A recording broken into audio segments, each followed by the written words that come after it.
Hi, this is Terry with It's About Writing. Today we have Tara Johnson with us, and I'm so excited to talk to you, Tara. I know you have several books published and a new one coming out. So why don't you just tell us about your books? Well, thank you so much, Terry, for having me. And yes, I am an author with Tyndale House Publishers, and yeah, they've been so gracious in allowing me to write three different stories for them. And the first one is Engraved on the Heart, and it's about a woman named Keziah Montgomery, called Kizzy, and she suffers with epilepsy, and which also I battled growing up. And she wonders, how can God use me when I'm broken? And unbeknownst to Keziah, she accidentally gets entangled with the Underground Railroad, and Oh, it ends up being part of that. And she has to learn that broken does not mean that you're worthless. So that's the theme in Engraved on the Heart. And my second book is Where Dandelions Bloom, and it's based on the life of Sarah Emma Edmonds. And she was fascinating. She was a real woman whose father was abusive, and he was going to force her to marry a more abusive man. And thankfully for Emma, my character's name is Cassie, but thankfully for Emma, in real life, civil war had just been declared between the states. And so she thought, I know how I can escape this whole situation. I will enlist in the war. And she cut off her hair and donned a uniform and basically just joined the army. And she was fascinating because she wrote in her journal, because she grew up on a farm, and she said, how strange that a woman is teaching men the art of war, because a lot of the city boys didn't know how to load a gun, didn't know how to clean their rifle or anything. So she was really, really good as a soldier, so good that she caught the eye of Alan Pinkerton, who was Abraham Lincoln's Secret Service top man, and she went by the name Frank Thomas. And Alan said, Frank, I've been watching you, and you're really good at what you do, and I wanted to know if you would mind um, testing out being a spy for President Lincoln and for myself. So Emma was like, I'll try it. And she was so good at being a spy, they eventually came to her and said, Frank, we've got a really difficult job for you today. We need you to act out the part of a woman. Do you think you can do it? And she said, yeah, I think I can do that. So her story and her life was just fascinating. So Where Dandelions Bloom is based on her story, her life, and really about the power of forgiveness, and how difficult that sometimes can be. And my newest one that just released is entitled All Through the Night. And it's very loosely based on the life of Elida Rumsey. She was the very first person who sang Battle Hymn of the Republic, which is one of Abraham Lincoln's favorite songs. And she was fascinating. She desperately wanted to serve some way during the war, and Dorothea Dix, the superintendent of nurses, turned her away. She said, you're too young, you're too pretty, we only want plain women who are married or widows. You can't serve. And so Cadence, my character's name is Cadence, she thought, well, there's one thing I can do. I can sing. She was a stutterer, and the only way she could find relief and freedom from that was to sing.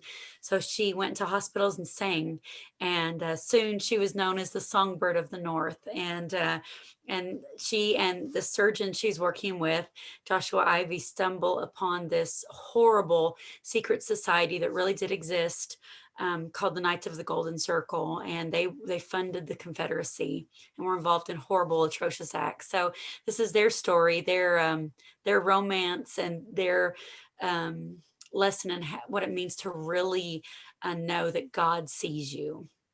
wow, those all sound so fascinating. I love the historical aspect of it too, and based on a real person in Yeah. some form. Yeah, that's so great. I forgot to ask you to tell us a little bit about yourself before you talk Oh to yeah. about books. Go ahead. I am a mom, a wife. I am a preacher's kid. I love to sing. I love to play piano. I'm a basketball junkie. I'm a chocoholic. I love comedy and comedy writing, and I'm one of those people that just likes to just learn new things. Somebody asked me, what is it that that's your thing? And I said, just constantly learning new things. Mhm. I'm one of those people, I think, that could be in college all of my life. I would just constantly be learning a new major because I love to learn. I hear that often from writers that they just want to learn about all different things. And I think that is typical of people who write. Yes. So yeah, you just have to keep learning a lot. Yeah. Well, but you didn't start off as a writer. How did No. you get into writing? Well, I was actually a singer from the time I was little. I wanted to be Julie Andrews. I always pictured myself on stage with a microphone, and I was obsessed with Mary Poppins and The Sound of Music. And still to this day, I can do a very lovely Julie Andrews impression, and I do all the songs and everything. And so I was going to be Julie Andrews, and then I was going to be Sandy Patty, and then I was going to be Mariah Carey, and whatever the singer was at the time, that's who I was wanting to be. Mhm. And I got older, and I got my degree in music, and I signed with a Christian record label. And that worked out really well for about 10 years. But then I was diagnosed with gastroparesis. And that's a disease that where it's basically your stomach doesn't pump. The nerves that control your stomach, they don't work. So the food sits there, and you have horrible reflux and esophagus spasms and vocal spasms and nausea. And it feels every day like you've got the stomach bug, and it can really tear up your voice. And so I got to where I couldn't do full concerts anymore. I wasn't able, I can sing still for little amounts of time, but anything that I do that lasts very long, my voice just goes out. So speaking's no problem, but singing is an issue. So I was very confused. I thought, God, I thought that you had told me all these years that you were going to use my voice to lead people to you and to encourage them. And so I didn't really understand what was going on. And so many people that I meet in concerts would follow me and follow my blog and different things. So I began writing more and more as my voice diminished, and people seemed to be following me more and more for my writing. And a friend of mine said, and I began to get stories in my head too. So I would jot them down and write and just do what I could with those. And a friend of mine said, you really should check out the American Christian Fiction Writers Association and go to their national meeting. And I was like, oh, I'm not good enough for that. I can't do that. And my husband really encouraged me. He said, you should try it, because maybe God's calling you to do this new thing. And maybe not, but you won't know if you don't try it and go. And so I thought about it. I thought, well, maybe he's right, but I'm not going to be singing a big concert anytime soon, so I might as well try it. So I went, and the very first class that I sat in, the teacher was talking about an author's voice, the unique way that they string words and sentences together. And Mhm. God spoke to my heart and said, Tara, you can have a voice and still not have a voice. I've got this. Mhm. And it was such a good lesson for me to just remember that God leads us in seasons. He's not bound by anything or any disability or anything that we think is a limitation in Mhm. our mind. He's going to lead us through different seasons, different paths. And singing was a season. Writing right now is a season I'm in. And we have the same thing with our kids. We have little kids for a season. We take care of aging parents for a season. And all of it's good. And he uses all of it for a purpose and a plan. So that was a really good lesson for me to learn. Yeah, that's so beautiful. And it sounds like a similar lesson that your characters are learning too. So, Absolutely. Cadence has a stuttering disorder, Keziah had epilepsy, and they all have to learn that God's strength is made perfect in weakness. And they all have to battle the lies that the enemy tells them that, you're broken, so God can never use you, or you're too far damaged for your life to have any purpose, or you can handle this on your own. You don't need God for this. Whatever it is, I base all of my stories on a lie that the character believes about themselves. oh, and yes, and I wanted to ask you about that too. About you said you use character wounds a lot. Yes.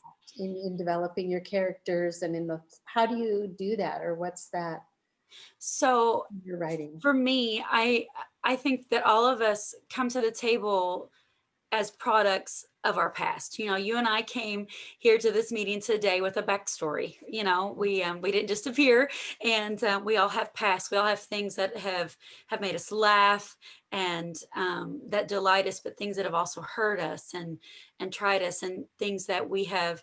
Misbelieved about our circumstances. And I often tell writing classes when I'm teaching, if I were to say the words barking dog, everybody, well, most of the class would picture different things. Some would picture a cute little yipping puppy, and some would picture a big, mean, German shepherd snarling at them, because the events that transpired in their past will make them picture different things.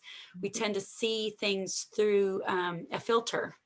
And so, say a kid who grew up in a cult and was abused or taught to see the world in a different way than a child who grew up in a very traditional type of home, they're going to have different experiences and a different outlook on life.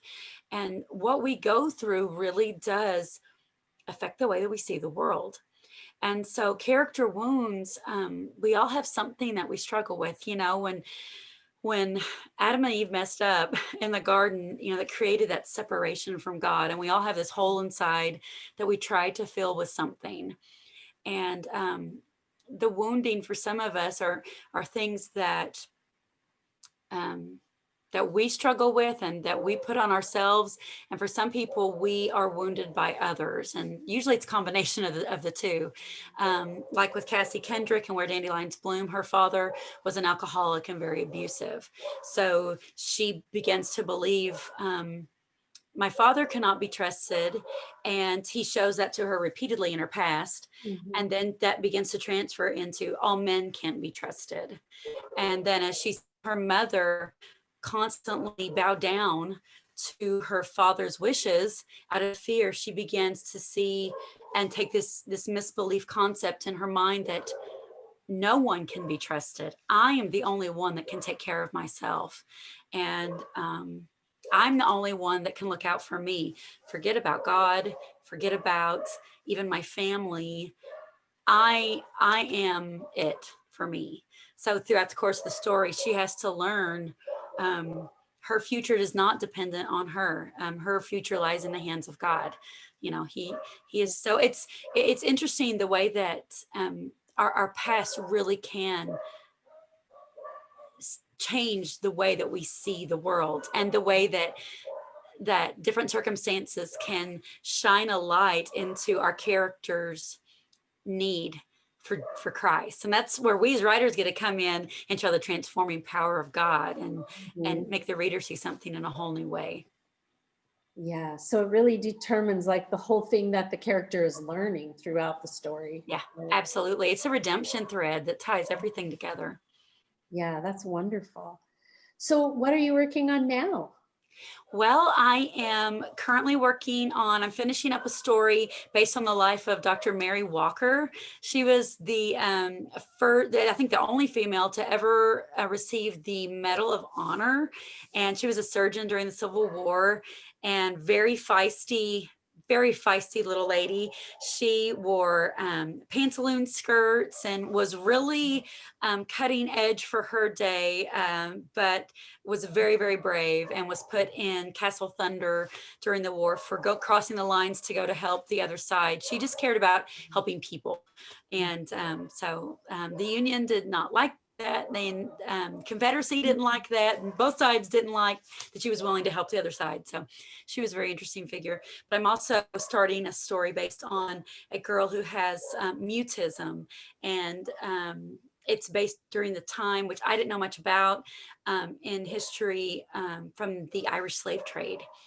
King James did not like the poor filling up the streets in England and Ireland, so he just had a lot of them shipped off to the Caribbean islands, including Barbados. And he said, we've got to get rid of them. They're making my country look bad. So they just either kidnapped them or just gathered them up by the thousands and shipped them off and sold them into slavery.